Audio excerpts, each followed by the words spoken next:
Let's do it, folks. Good morning. Welcome to The Street today here from Post 35 on the floor of the New York Stock Exchange. Today is Tuesday, the 14th of February. Is there a holiday today? Of course there is. That's why the kid's wearing a red tie. Happy Valentine's Day, or happy Anna Howard Shaw Day to fans of the show 30 Rock. I'm your host, JD Durkin. We are about an hour or so into the trading session. Stocks are in the green after the CPI report. During pre-market, they were in the green, then not in the green. Now we're back in positive territory. Investors, like everyone else, just trying to figure out what we're doing here. Investors continue to react to a bit of a cooler January inflation report, which saw inflation slow for a seventh straight month. On the show this morning, let's take a look for what's on tap for this February 14th. We dig into the freshly released January CPI data as inflation dips to its lowest level since October of 2021. Yeah, 6.4. Plus, we'll also preview the retail sales figures set to be released tomorrow. And finally, we will tell you why you might soon have to pay to watch content from your favorite TikTokers. If you have a favorite TikToker. Maybe that only applies to a few of you. For more on these stories and so much more, we now bring in our special guest, Rebecca Walser. Rebecca is president of Walser Wealth Management. Happy Valentine's Day. Thanks for being here, Rebecca. Happy. I'm in red too, JD. There we go. I saw it. You came prepared. Love to see it. Yes. Happy Valentine's Day to all. So give me your sense about what you think is driving investor sentiment this morning. Obviously, as the dust continues to settle here, and I think people are still trying to make heads or tails of what we saw, and of course, what it may mean for our friends at the FOMC. Yeah, I think this just gives them more runway to continue to be really, hawkish and keep fighting and keep raising. So I think that obviously the 517,000 plus jobs that we got from January really gave them runway to continue to raise and to say, hey, look, you guys, this labor market is just too tight and it just keeps pushing the prices up. The demand for labor is just not ending. And they even went to say, hey, it's the small and medium-sized businesses, Fortune 500 laying off, where multinational corporations laying off, whereas the small and medium-sized businesses. So the jobs numbers already was giving them runway. But now with CPI coming out higher than we expected, consensus I think was 6.2, we got 6.4, which is just a slight tick down. And JD, really, I was really interested to kind of look at the metrics of it, because this is the first analysis and number that we've gotten where the index level changed from a 2-year index setting to a 1-year only index setting, which I thought that would help, obviously, because if we had to compare 2022 to a basket of only 2021, that's a lot better than having to do an average of 2020 and 2021. So I expected that we would be actually surprised to the positive. And so this is actually a little bit more serious, not drastically serious, but it's a little more serious considering that this is the first analysis post the 1-year index change. And that's a great point about with regards to the index change. So thank you for that context, because a bit of the calculation and the strategy there is now a little bit different. And so that's worth keeping in mind. A lot of questions about whether or not this is a bull market. Are these brief bull market rallies still baked into a background of a bear market? Are we just trying to figure it out if it's a bull or a bear market? I don't know. What's your sense? Because I don't know that a lot of people would be sitting here on if they sat there on New Year's saying that come Valentine's Day, the S&P would be up at 4138, given all the guidance we saw that it was supposed to more or less stay at 4,000 for the year. Yeah, I mean, I think overall, JD, I think top to bottom, the market does not have a sense of itself, because these are unprecedented times, uncharted waters, and we can't emphasize that. But what I will say is that I think that Wall Street kind of, instead of not fighting the Fed, I think they're trying to push the Fed. I know the Fed, the analysis last year that came out really said that we needed a target rate between 5 and 7. And of course, that's very scary if you're starting off with a 25 basis point Fed funds rate. So that is too long, and the Fed really honed in on the lower end of that range at the 5%, and the market went with that, oh, we're going to be at 5% and we'll be fine. And then we had massive hikes last year, unprecedented speed, and we thought, okay, the market wants this to be over. So the market keeps thinking, oh, the Fed's going to pivot, we're going to have 6 months of volatility, and we're going to get a pivot in Q3. They're now seeing that, no, we're not going to get a pivot in Q3, but they haven't pushed back expectations very much. They're saying, okay, we're going to get a pivot in Q4. So I think the market is not following the Fed. I think the market is trying to disregard what the Fed wants to do and what they're saying clearly they want to do.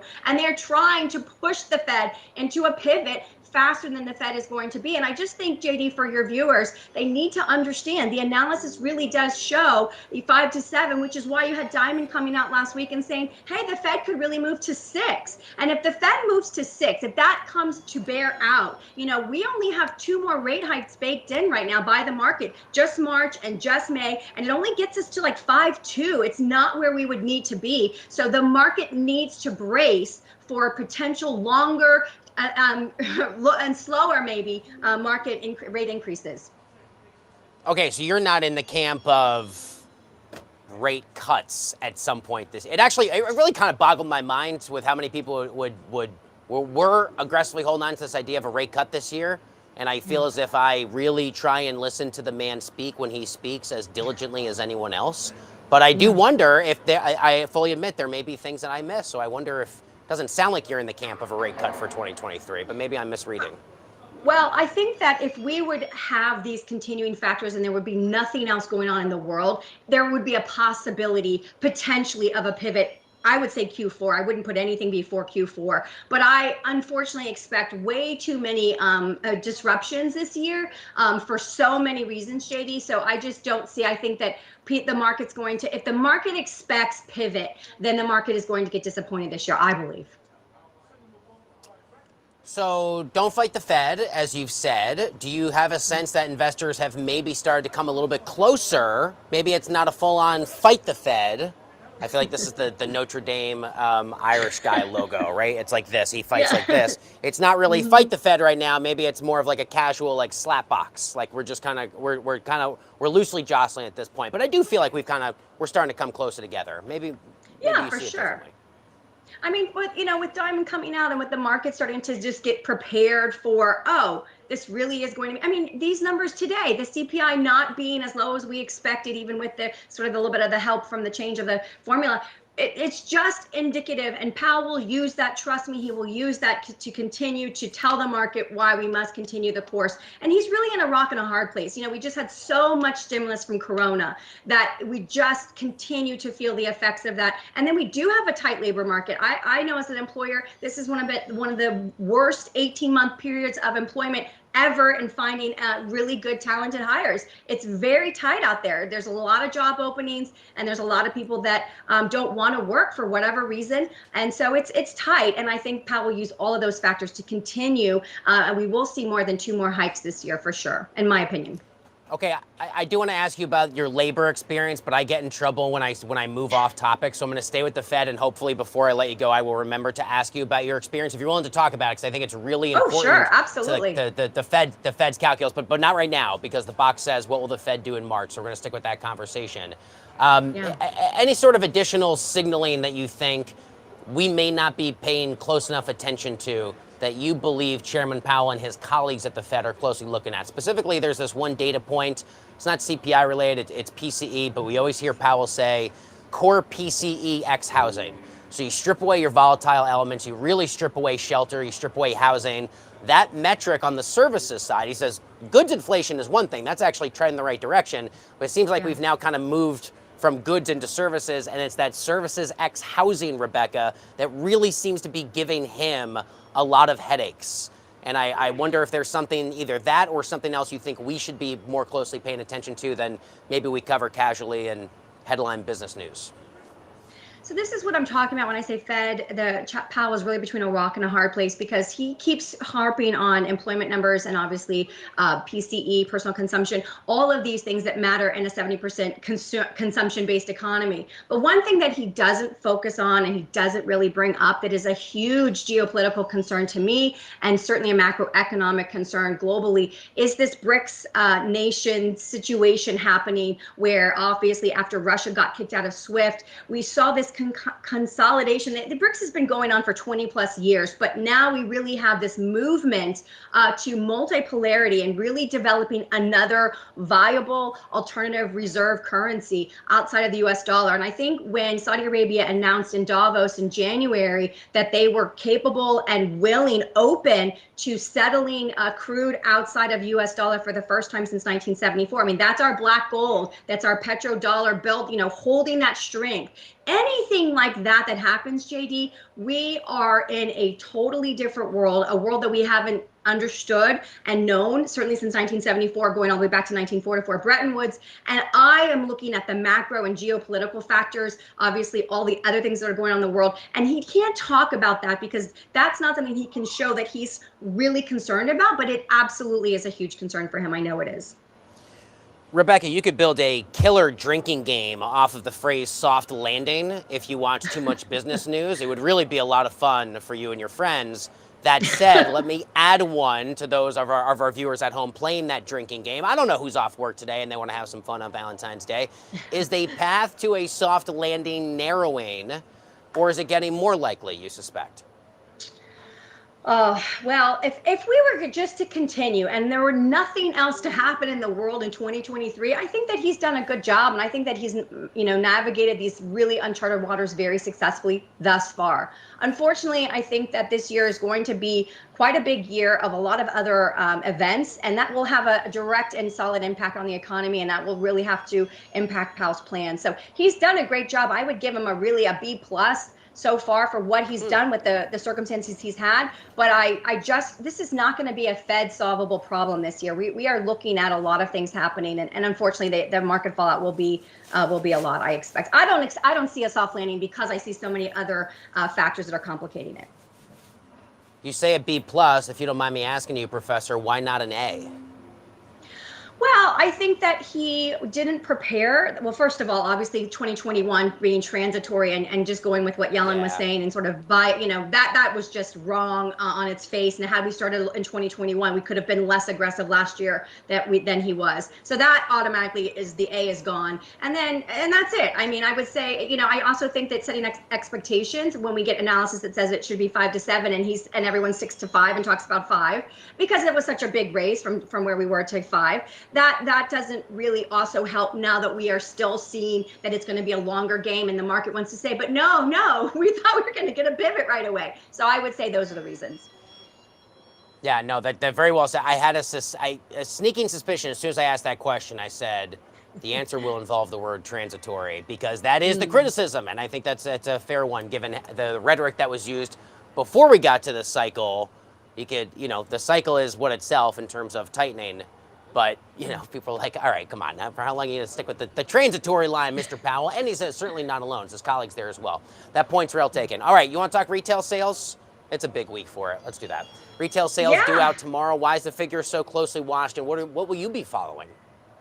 I mean, I think it's so closely watched because it lets us know it's a lot about PCE, right? That personal consumption. What are we buying beyond the staples? We have to buy, food, we have to buy energy, but what are people going out there and actually buying? And I think that this indicates that people, I'm just not expecting, we thought we had a really good, retail sales for Christmas season. And then it kind of came out after. It was like, okay, no, actually it wasn't that great. So I'm really expecting more of the same, JD. I'm not expecting any surprises to the upside or the downside. I'm just expecting not a great positioning for 2023 to expect that the consumer is going to come in and save us when we have these kinds of problems. I just don't see it.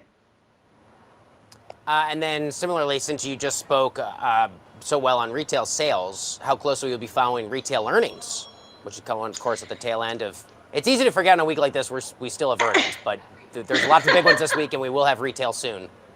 Yeah. As far as retail earnings, I'm sort of in the camp that it might go the way of big tech, right? Like we saw Meta come out and look really good, but then we saw a lot of others come out and just Amazon, and just completely miss and start to wonder, is Amazon even going to make money this year? I mean, that is an insane thought, but we can see the market conditions that would say, hey, Amazon might not even be profitable this year. And so this is a really weird situation that we're in where I don't think the world understands how much America depends on our consumers to go out and to buy retail therapy. I think it was Bush who said after like one of the Gulf Wars, like, go shopping. So I just don't think the market understands. I mean, obviously insiders understand, but I don't think the world understands how much we depend on our consumer to buy and to spend. And when that's not happening, our overall market is just not healthy. And I'm just not expecting a lot from it, especially after we saw the decline from the Christmas season.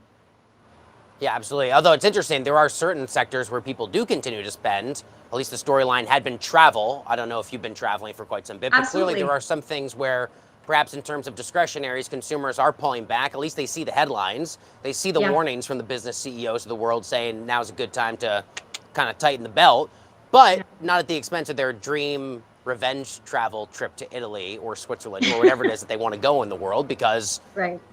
gas prices are what they are, and people are still going to spend because they want to fly and they've been stuck at home.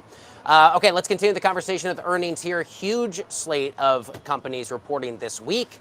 Airbnb, Shopify, Coca-Cola. Like I said, it's kind of easy to forget because it's kind of buried in terms of the headlines. But which of Yeah. those, any of those I mentioned, none of the above, will you be most closely following? I think I'll be looking at Airbnb the most, because I think that will really show exactly what you just said. Are people getting in the car or getting on a plane, and are they flying and are they staying? And where are we going to see, is Airbnb, obviously some of their issues last year, where are we going to see their trajectory for this year? And I think that will really be indicative of what is that discretionary spend on, not actual goods, but actually experience related consumption is what we've really been focused on these last, I would say, 12 months or 18 months, since we've been finally able to travel post corona. And that will give us a really good indication of where the health of the consumer discretionary spending really is. What are some of your biggest takeaways from the earnings season overall? I just think that, we are going to keep level setting expectations. We're going to keep having either a mixed bag, some will be outperformers, and we will see, oh, wow, that they did something that was nuanced microeconomically, and so they did well. But a lot of companies are going to have misses. And I think that what we'll see is guidance trending down again, especially with these Fed numbers, this Fed, not having to pivot as fast as the market wanted it. So I think that you will see that guidance for next quarter will be impacted. And so overall, I'm just not expecting that the microeconomics of individual companies this year will be the news stories. I think it's going to be I wish it wasn't, JD. I would love to just get back into every single stock and where can we actually make a lot of, smart strategic decisions and get some wins for our clients. But at the end of the day, I just see too much volatility globally that will come and will sort of steal the news headlines, unfortunately. All right, I do have a few more generalized market questions for you. But before I do those, I do Yeah. want to go back and ask you about the challenges that you have faced in terms of employment. What does that look Yeah. like from your side? Because I think most people watching may have seen the presumed benefits of a hot labor market. Hey, I can afford to be a little choosy. Maybe I don't have to settle for this job with benefits that are not as attractive or a salary lower than I wanted to. But that means that there's a lot of headwind pressure, perhaps for someone in your position or anyone who's looking to hire. What does that look like?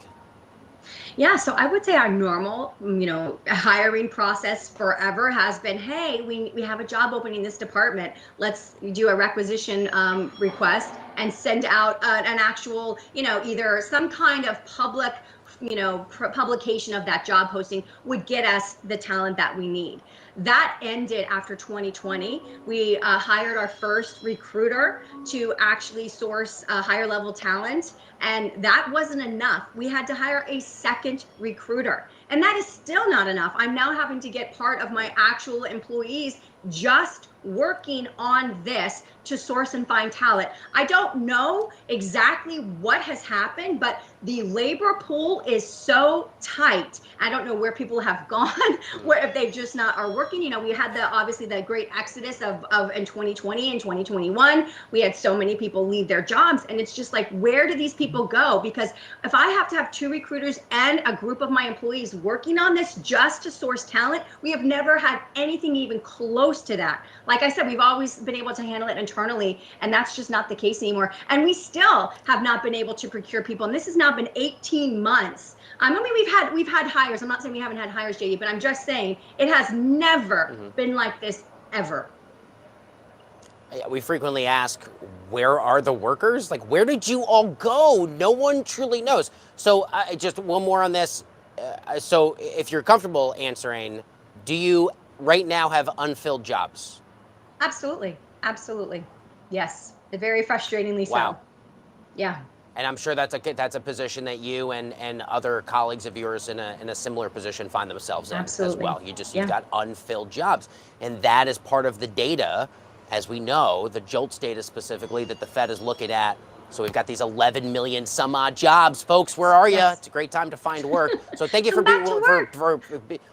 well, yeah, but thank you for letting me ask it, because I rarely get to sit down with someone. I'm glad you made that comment earlier in the interview to get your perspective on it. We cover the data from the other side of people seeking work and the Fed's impact. So I really appreciate that personal context. It's a really good perspective. So thank you for that. So Yeah. to our last remaining tranche of questions here. As a financial advisor, Rebecca, what are some of your tried and true investing tips that you are carrying into the new year? That's tough because, I would say that if it's such a hard basket right now. It's like when I said the market doesn't have a sense of itself top to bottom. That's how I feel, because I see, gosh, if all of these things sort of escalate, then we're going to go in one direction, and I would be much more commodities focused and more like bridge assets, hard, tangible assets that we know will be well on the other side of whatever happens, right? But if we do have a miracle and we don't get a lot of macroeconomic geopolitical events affecting the U.S. markets, which is not impossible, but let's just say that happens, then I'm going to be looking for China to fully reopen since they completely ended their COVID zero policy. Let's hope they stick to it. Let's hope we have no other, kind of viruses or pandemics. I know the WHO is talking about a new bird flu. I mean, if we can get back to actual business uninterrupted with either health crises or geopolitical escalations of war, whatever, then I think that we could be looking at a great energy sector this year, because China will obviously re-engage in their GDP will be a lot better than what the 3% it was last year. And we will really be looking for wins in different sectors that we'll be able to draw on. But right now, I'm sort of leaning over towards this is going to be more of a geopolitical macroeconomic year again, and then we're going to be, unfortunately, in the commodities space, which it's not bad. I'm not saying I don't love commodities. We do, but we just wanted to not really have a bridge year to kind of get over another kind of set of circumstances. We really wanted to get back to it, and it's just not looking like that's going to happen. What words of caution, if any, would you give to first-time investors who are getting now into the market for the first time? Oh, ooh, that's tough, right? Because if you're going to buy bonds, you already know that we're going to have 2 more rate hikes. So you're the bond purchase that you make in February is not going to be what it's worth in March, just because of rate hikes. So that's the first thing on the fixed income side. And on the equity side, I would say that we probably are, as much as probably people don't want to hear this, I'm going to be a contrarian here, and I'm going to say we're still overbought, and we still have a room to come down, and that's scary. So if I'm a first-time investor, I might want to consider how much I want to invest. I might want a dollar cost average over a 6-month period, to just make sure that I'm not picking up anything that's too high or potentially too low with all of these changes that are going to be. And then it's going to be a volatile year. GD, I really was hoping I could come on the beginning of 2023 and be like, this is going to be a great year, recovery year, this is great, blah, blah, blah, soft landing. And I would really caution first-time investors, because this is not a normal kind of status quo year where we have everything firing on all cylinders. We've got stimulus from the Fed, we've got low cost of capital, we've got great GDP prospects. That's just not where we are. We are still fighting from what we've been through since 2020. Yeah, and I think a man in Fed Chair Jay Powell, who is acutely focused on not repeating the mistakes of history and those who have come before him, not all who have come before him, not the Volckers of the world, but the Arthur Burns of the world, perhaps. There's a cautionary tale, I think, for Mr. Powell there, which is very well said. Final question, you did mention energy a couple of responses ago. Rebecca, what are some of the most attractive sectors on Wall Street right now? Well, I mean, for your first-time investor, you could just go XLE and get a really broad, ETF spectrum of everything, and that might be a really good play for a new investor. But I definitely think that if China comes back, you're going to see just really high demand, especially in your summer travel seasons. I'm a little worried about the strategic, reserves that we have, and that we're not filling them, especially since we really leveraged a lot of those releases to reduce gas prices and lower CPI. And so there's just a lot of weird things, JD. I mean, how do you even do this right now? How do you explain everything when it's so unexplainable? So I would say for your first-time people, don't necessarily bank on one particular company, especially with all of things. I mean, like if you look at BP, they're saying, some of the American companies, we've got to pick up production because we're comparing what these companies and how profitable they were last year. So don't be any one company sector specific, especially when there's so much country risk in 2023, and broaden your horizon and just get a broad energy swath in the portfolio. Special thanks to our special guest, maybe my new favorite guest, Rebecca Walser, as president of Walser Wealth Management. Happy Valentine's Day. Thank you for the great context and wonderful conversation. I hope we could do it again. Thanks, JD. You got it. All right, folks, coming up on the show here, we'll be bringing you all of the latest headlines on Super Bowl viewership figures, as well as TikTok's rumored paywall. But first, tech analyst Dan Ives spoke with TheStreet's Catherine Ross about his outlook for the tech sector in 2023. Take a look. Dan, fourth quarter tech earnings were lackluster to say the least, but tech stocks are up big. What's your forward-looking outlook on the tech sector? Look, I think a lot of bad news is baked in. And I think what you're seeing are some stabilization on enterprise and consumer trends. That's really been the big trend in tech earnings. Look, we believe, going into this year, tech stocks are going to be up 20%. Clearly, we've seen huge move coming out of the gate. I think it's just starting. I think there's a risk on. We'll clearly see some choppiness, but we're bullish on tech going into this year despite the dark storm clouds.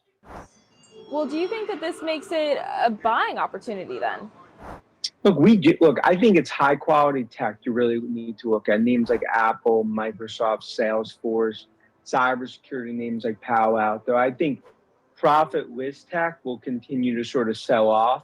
But I think that's really what I view as differentiating in this market, the types of tech names you want to own, because it's clearly going to be, I view as a fork in the road across the sector.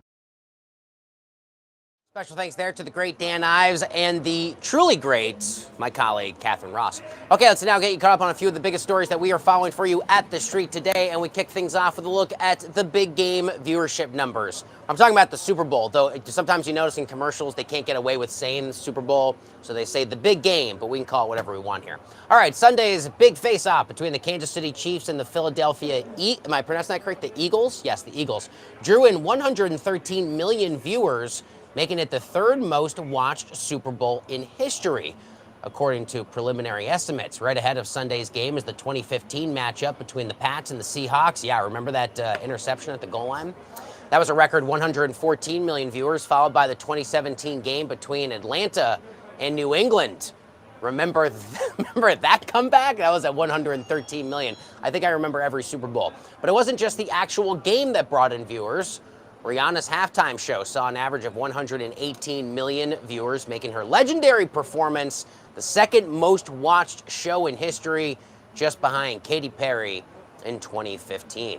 And the days of free TikTok might soon be behind us. According to a report by The Information, TikTok is considering putting some videos behind a paywall, allowing creators to charge for their content. Much like a subscriber model, viewers would pay $1 or some other comparable fee, chosen by the creator to watch exclusive videos. According to the report, the social media giant is looking for new ways to incentivize as well as reward creators as its user base continues to decline after its explosive growth early in the pandemic. This all comes after TikTok slashed its global ad revenue target by $2 billion last November amid slowing sales. And finally, Ford is teaming up with a prominent Chinese supplier to build a $3.5 billion EV battery plant in Michigan as the automaker doubles down on its own EV efforts. The plant is expected to be ready for production in 2026 and will employ at least 2,500 workers. According to Ford, the factory would crank out enough batteries to supply 400,000 vehicles per year. Yeah, 400K.